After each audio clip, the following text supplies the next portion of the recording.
Welcome back to the CTO Playbook, the podcast dedicated to helping CTOs excel. Why is it that some leaders stay calm in the chaos while others freeze the moment the pressure hits? That question has followed me since I was a teenager, standing on a mountain in Switzerland, digging strangers out of an avalanche. Decades later, someone I coach asked me, "Adam, why do you coach?" And I realized I'd never properly answered that question. So today, I'm going to do that. In this episode, we're following Simon Sinek's Golden Circle, starting with why, then how, and finally what. And along the way, we'll climb a few mountains, some real, some metaphorical. I'm your host, Adam Horner, coach to CTOs from startups through to enterprises, helping you lead with clarity, confidence, and strategic impact. If you've ever felt like you're figuring out the hard way, you're not alone. That's why I created the CTO Playbook, a podcast and a platform built for tech leaders like you. We'll come back to this a little bit later on. So let's look at Simon Sinek's Golden Circle for those of you who haven't seen it. And if you haven't, I do encourage you to go and watch his TED Talk because it's fantastic. It's 20 minutes of pure gold. So most leaders start with what they do. But Simon's premise is that great leaders start with why, their belief, their purpose. Then they move to how, the process or behaviors that bring that purpose to life. And finally, the what, the tangible offerings, the services, the products, or the outcomes that they actually deliver. So I'm going to start this episode by sharing some stories from my own journey, from avalanches to startups, and that help explain the why, the how, and then the what. So to start with, I'm going to take you back to some of my earliest times in the mountains where I grew up in Switzerland. I remember the first time I was on the mountain on skis, going up the mountain on skis. We used to use these things called peau de phoque in French, which is seal skins is the direct translation, but they are synthetic. There's no seals actually used in these days. But they're used to put on the bottom of your skis so that you can walk up the snow and not slide backwards. And my first experience with these was in the Grand Saint Bernard Pass, the Great St. Bernard Pass, which is the valley between France and Switzerland. It's a very long train tunnel that runs underneath it and a fantastic road and walk up that goes through in summertime. In the wintertime, it can be quite snowy. And my first memory was of going up there with the skins on for the first time with a small group of students and guides going up this mountain in a blizzard.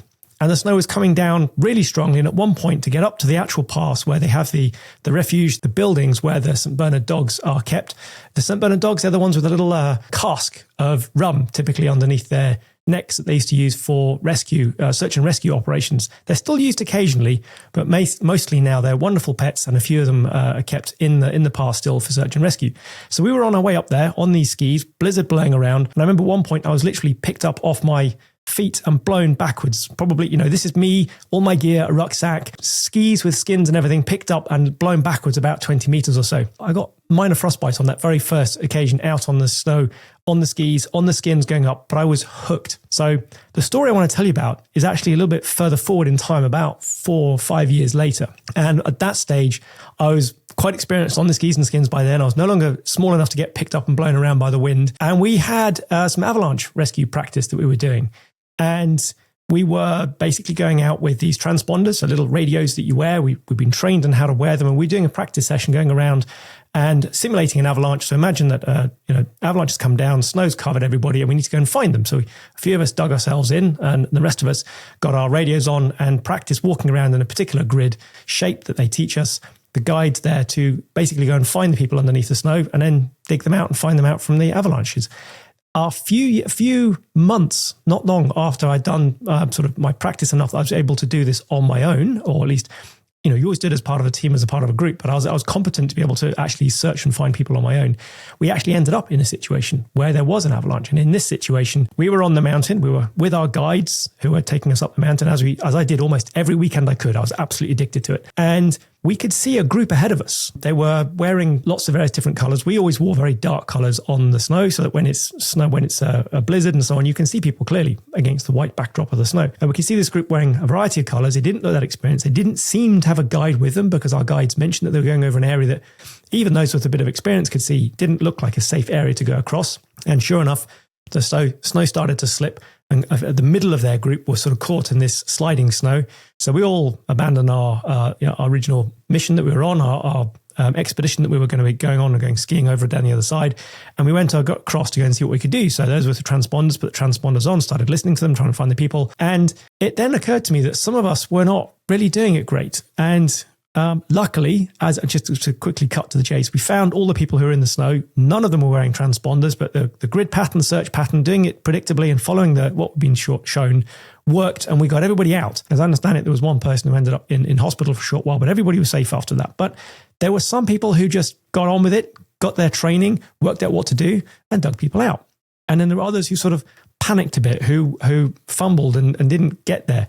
And I noticed that it was the ones who'd done the most practice were the ones who, under pressure, when lives were on the line, when things were, being a bit scary, it was the ones who'd done the most practice who were the ones that kept going. It was the calm that came from the clarity of knowing what they're doing and the fact that practice beats the panic. So why does this matter to coaching, and why does this help understand why I coach? One of the reasons I want to help CTOs is to build the calm that they'll need when the pressure hits. Just like in an avalanche, leadership moments don't give you time to prepare once they've started. So that was the moment I realized that survival and leadership both rely on the strength of your training before the storm hits. A few years later, still sticking with mountains, still sticking with the snowy side of it, still sticking on skis, I had the fantastic opportunity to climb Mont Blanc, which is, for those of you not aware of the geography, it's the highest mountain in Europe. And in winter, it's obviously covered in snow. It has glaciers on it. So it's the snow on the mountain almost all year round. And the peak is constantly covered in snow. So one of the safest times to go up is in early spring in winter, when there's still snow everywhere. So you can go up on the skis from the bottom to the top, but it's not so much melt that it's dangerous at the lower altitudes. And we went go up to the refuge where we sort of stayed the night, got up at the ungodly hour in the morning, well before dawn, to then start following everybody else up towards the peak. Now, those of you who've not done much mountaineering, you might think, a big mountain like that, so high up, it's a bit of a wilderness. There won't be many people up there. But the reality is hundreds of people climb Mont Blanc every single day. So the routes up, and there are multiple routes up, are quite well walked. So there's us and our group. We've been, practicing and training at the higher altitudes in the Alps for, months before we did this expedition. There was a group of us, probably about 2/3 students and 1/3 of adults and guides with us. And we're following in these trails, multiple trails of people going up various routes up the mountain. And we made it to the top, which was amazing, because then, we got there just as the dawn hit. And you might think that the top of Mont Blanc is pointy. You look at it from a long way away, and it looks like, well, there's a mountain going up, and it comes up to a peak. But once you get up there, the top of it is like a dome. It's quite big. It can fit hundreds of people up there. And so, there's a lot of areas on the top of Mont Blanc you can stand and have that experience of looking out in 360 degrees, and every single mountain in every direction is lower than where you are. It's literally this feeling of being on top of the world. And one of the main reasons why I started doing so much mountaineering. So there we were, a bunch of us up there, and then you have to walk down from the peak.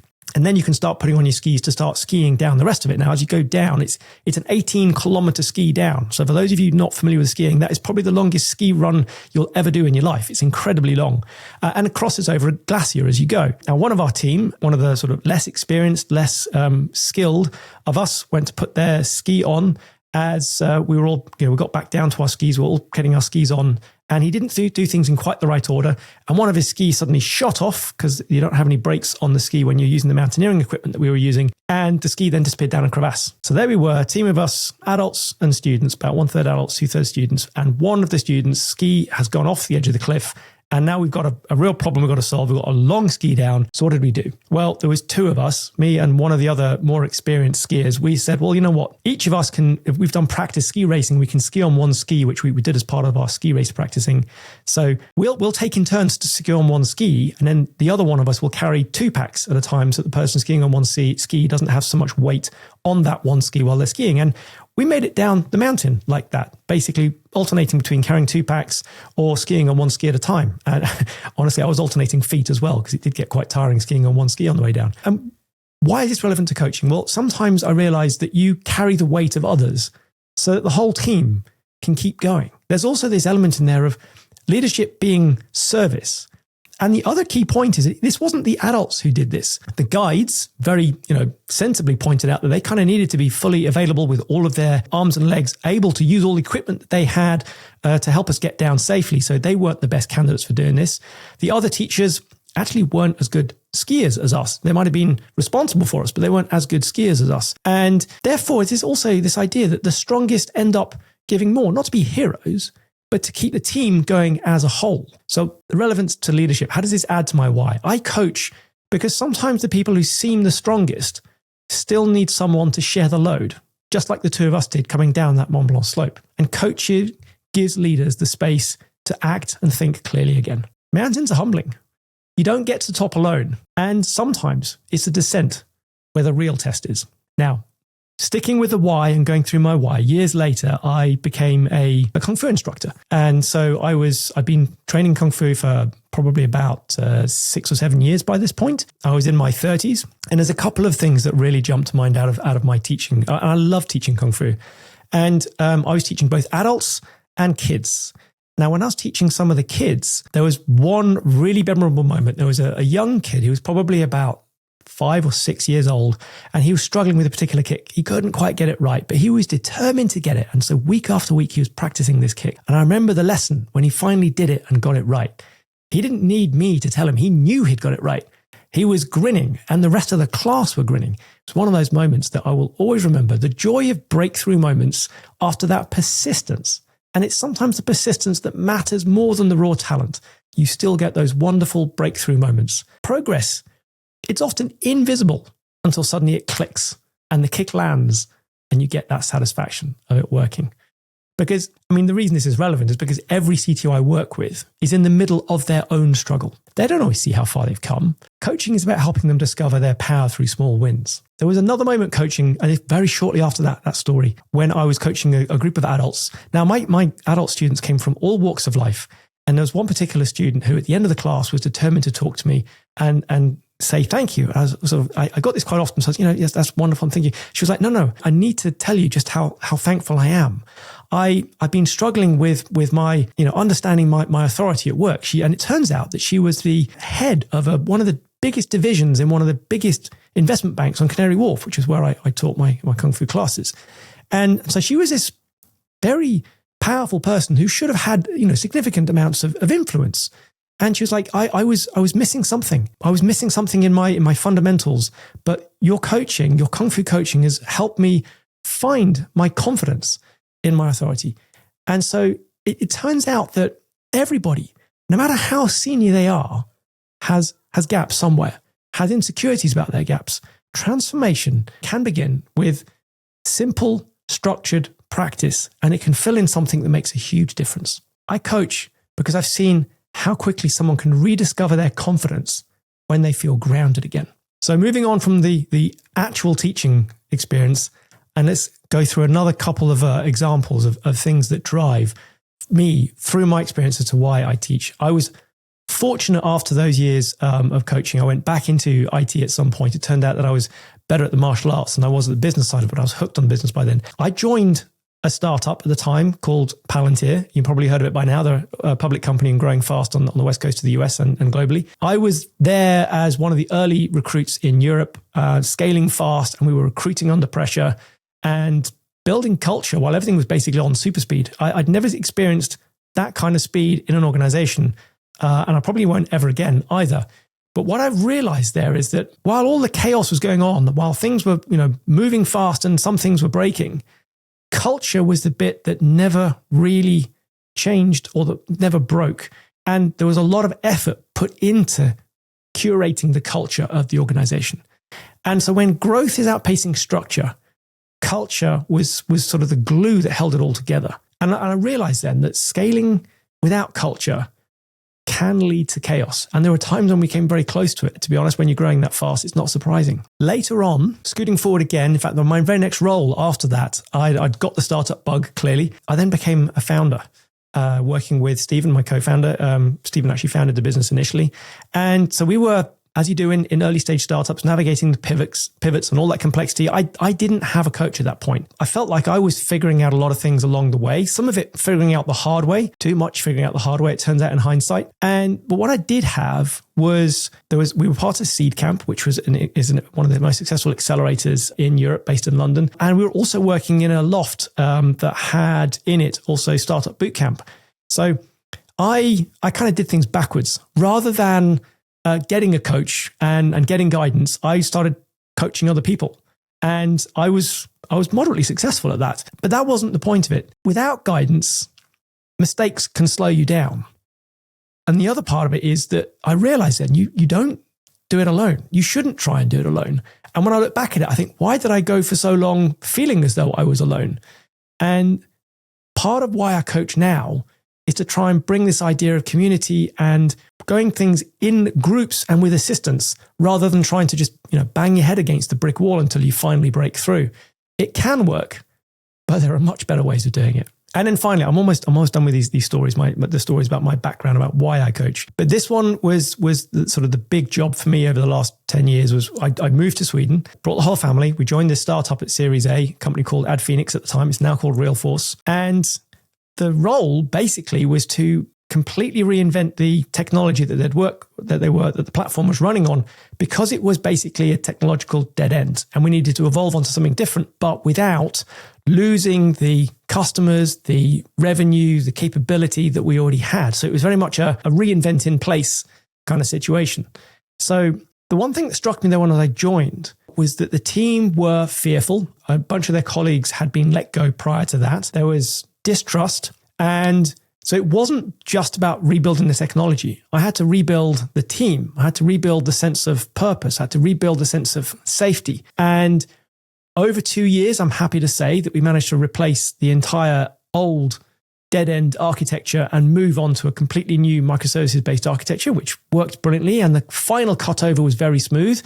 And we achieved one of the major goals, which is that customers shouldn't really tell what was going on, while we still delivered features all through that time as well. But that's all the technical delivery part of it. And that wouldn't have been possible without building the team. We brought on new colleagues, but we also brought some of the colleagues who'd been there before who were shaken and worried and fearful, and brought them with us. And they helped us build the team, the technology, the platform, and everything.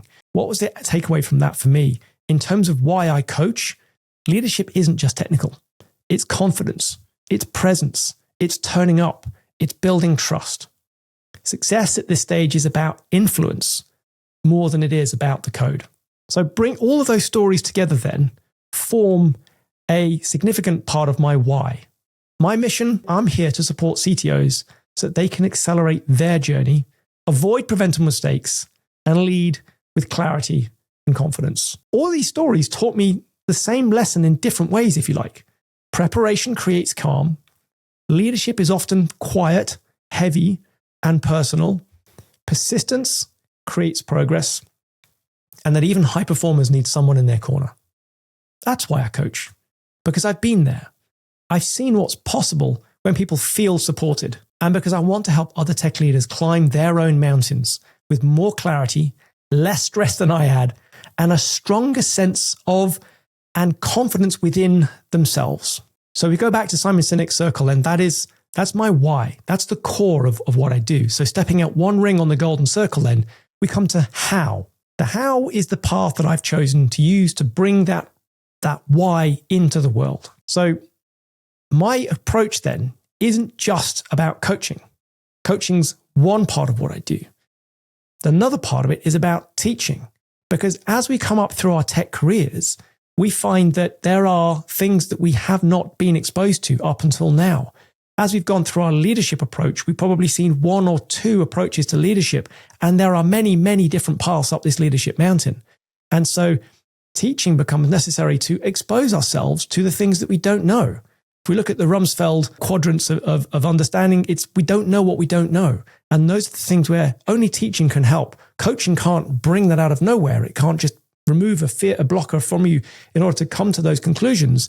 We need to be taught those things. And then finally, mentoring.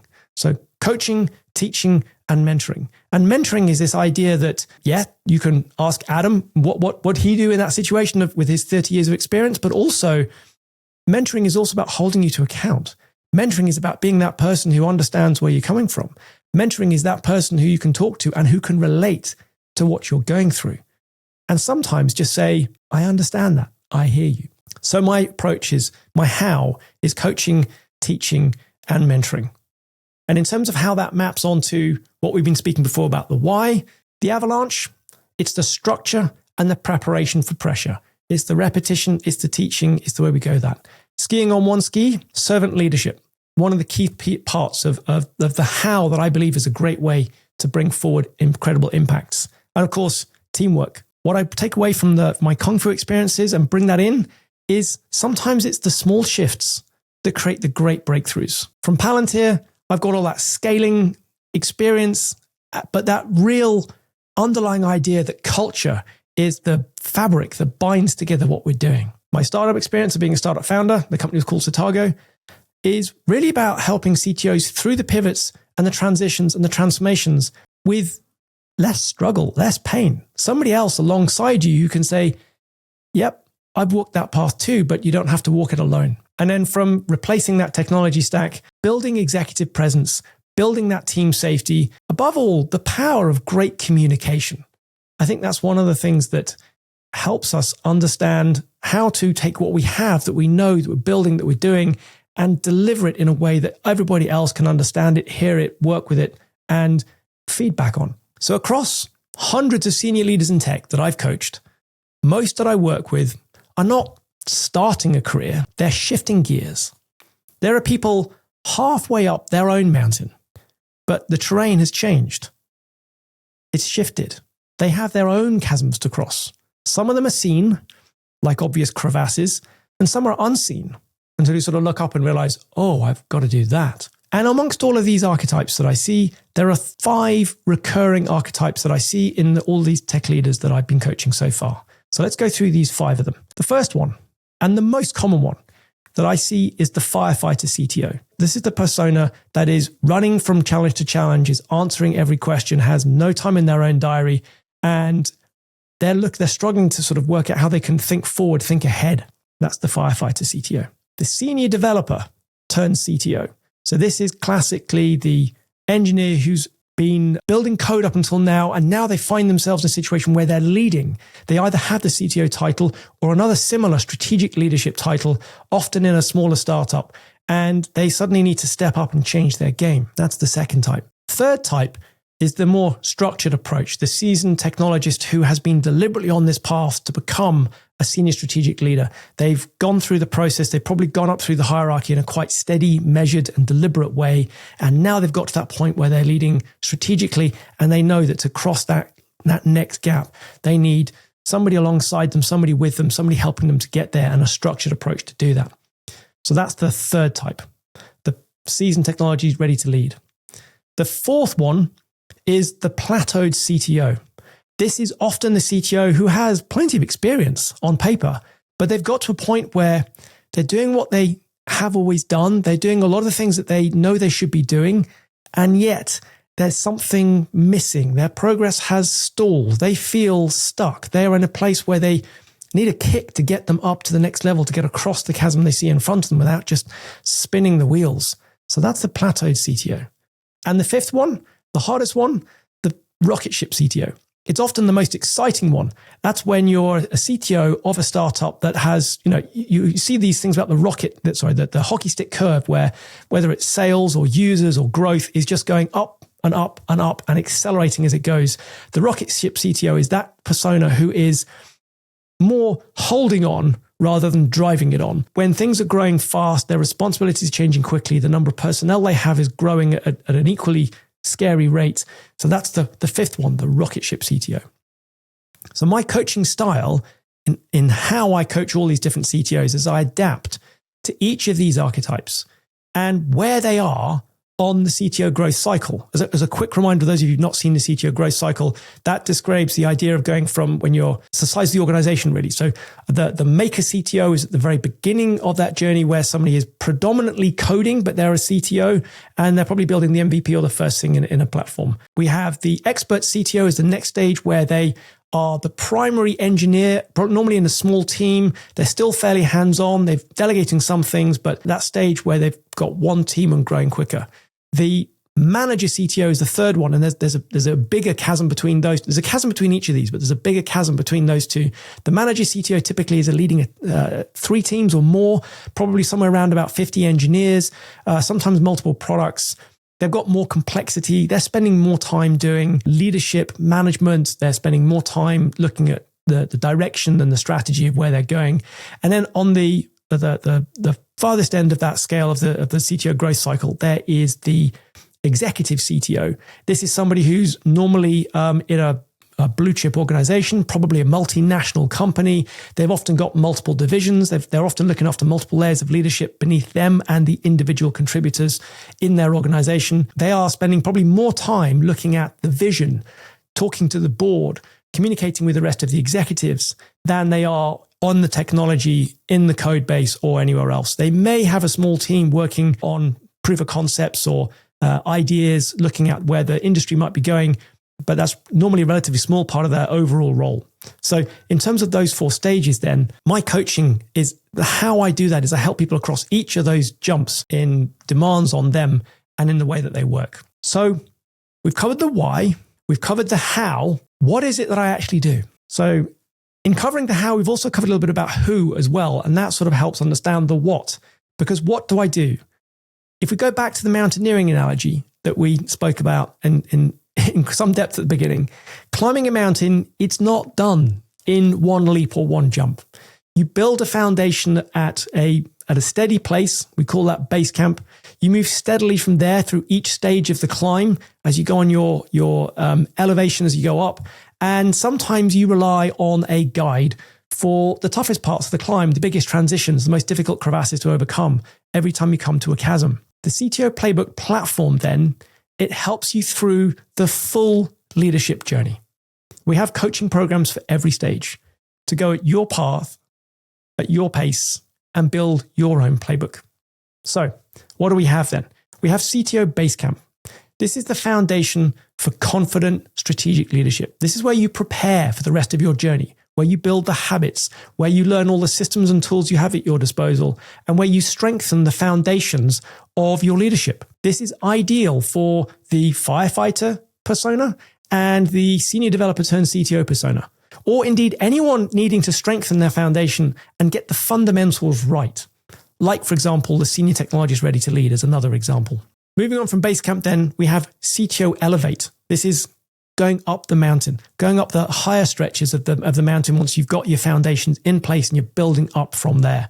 This is where you'll be defining your strategy, where you'll be scaling your influence. You'll be excelling at communication and leading the organization.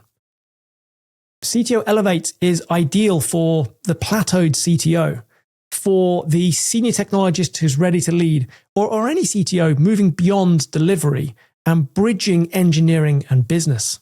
Elevate helps you create and communicate a complete engineering strategy, align with your company vision, and drive the outcomes of the business. And then last but not least is CTO Ascent. CTO Ascent is one-to-one coaching for strategic, high-impact leadership. This can be used either standalone or to supplement Basecamp or Elevate. CTO Ascent is personal guidance for you for the toughest parts of the climb, for the pivots, for the executive alignments, for scaling. And this is for any of the CTO archetypes. It's ideal for the rocket ship CTO who doesn't neatly fit into any of the other categories. The CTO Playbook is for the full CTO journey, from your foundations right up to your peak. Coaching supports every stage of that climb. So you can go at your pace, on your path, building your playbook. So let's recap the Golden Circle then. Why do I coach? Because I've been on the mountain. I've felt the avalanche hit. I've carried the load so that others could get home. I've watched people rediscover their strength by completing their foundation. And I know how powerful it is when someone has your back. That's what I bring to CTOs, whether through personal coaching or the structured courses. How do I do that? This is blended coaching approach grounded in a lived experience, because the terrain isn't what you expected and you keep finding yourself looking up at one chasm or another. Who do I coach? CTOs and senior leaders in tech who are already on the climb as they encounter their own chasm at the point where they're at. Whether that's the current chasm, whether that's clear to them or not. And what do I use for coaching? It's the CTO Playbook platform. It's a complete leadership journey at your pace with courses and coaching as your guide. So if you're ready to step up your journey, whether you're at Basecamp, elevating your approach, or looking for a guide for you on your ascent, have a look at the CTOplaybook.com. As the ancient Chinese proverb says, The journey of 1,000 miles starts with a single step. Thank you for listening to the whole episode. I appreciate your time. So just before you go, I'd like to ask you for a favor in return for putting together this episode of the CTO Playbook for you. Please share the episode with just one person who will appreciate it.